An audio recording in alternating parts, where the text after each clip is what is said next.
ډېر سکسي لباس اغوندم زما خوښېږي سکسي لباس او همیشه غواړم چې ډېره سکسي اوسم زما د ژوند سټایل همدا دی او دا زما خوښېږي. ګلالۍ کریمي هغه افغانه کډواله نجلۍ چې یو وخت په کندهار کې د خبریالې په توګه کار کاوه اوس په پاریس کې د موډلینک او رسنیو فعالیتونو له لارې نوی ژوند تعقیبوي. هغې په ټولنیزو رسنیو کې سلګونه زره پلویان پیدا کړي خو د لباس او ژوند د طرز له امله د یو شمېر افغانانو له نیوکو او لفظي بریدونو سره هم مخ ده. د ګلالۍ کیسه د یوې ښځې د شخصي انتخابونو او د یوې محافظه کارې ټولنې د ارزښتونو ترمنځ د ټکر یو څرګند مثال ګڼل کیږي. دا خلک اخلي چې مثلا ګلالۍ چې داسې واکس پوسټوي چې هغه مثلا د بدن ډېرې برخې معلومیږي دا معلومه خبره د دوی په فکر باندې چې دا به نور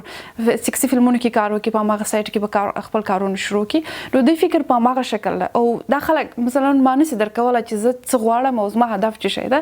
نو کله چې هغه عکسونه دوی ګوري تر ډېره وروسته د افغانستان خلک د افغانستان ځوانان د افغانستان سپین ږیري زه نشم ملامتولی ځکه هغوی چې کله دا عکس ګوري د افغانستان په سطح باندې معلومه خبره ده چې هغوی فکر ټول سکسي اړخ ته یا غیر اخلاقي اړخ ته اوړي نو کوم څه چې هغوی فکر کوي داسې څه نشته چې یوازې د ښځې شتون د ښځې قوت د ښځې ښایست ورته تشریح کوو.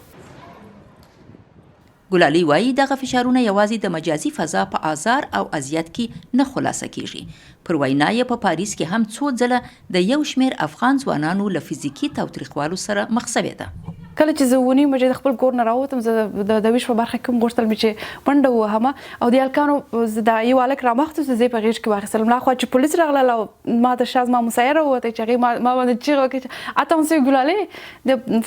د فرانسوي گفت که ګلالۍ متوجه اوس یعنی پام کوه ګلالۍ او زه یې هم داسې وغورځولم دیوال ته او کمر ویالم کم درد مې کړه. ګلالۍ چې په افغانستان کې د طالبانو له ویان ذبیح الله مجاهد سره مرکه کړې وه وایي چې مجاهد هم ورته په یوه غږیز پیغام کې ویلي وه چې خپلو لباسونو ته یې پام وکړي. مثلا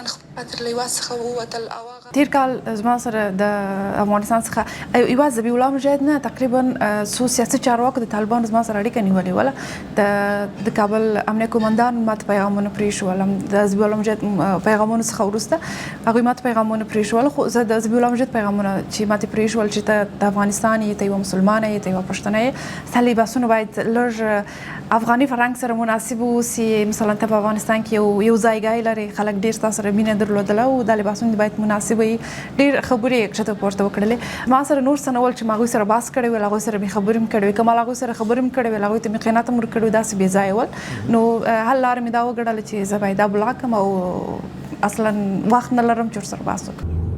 که څه هم د ګلالۍ د لباس بڼه د یو شمېر افغانانو له شدیدو نیوکو سره مخ سوې خو هغه پر خپلو شخصي انتخابونو کلکه ولاړه ده.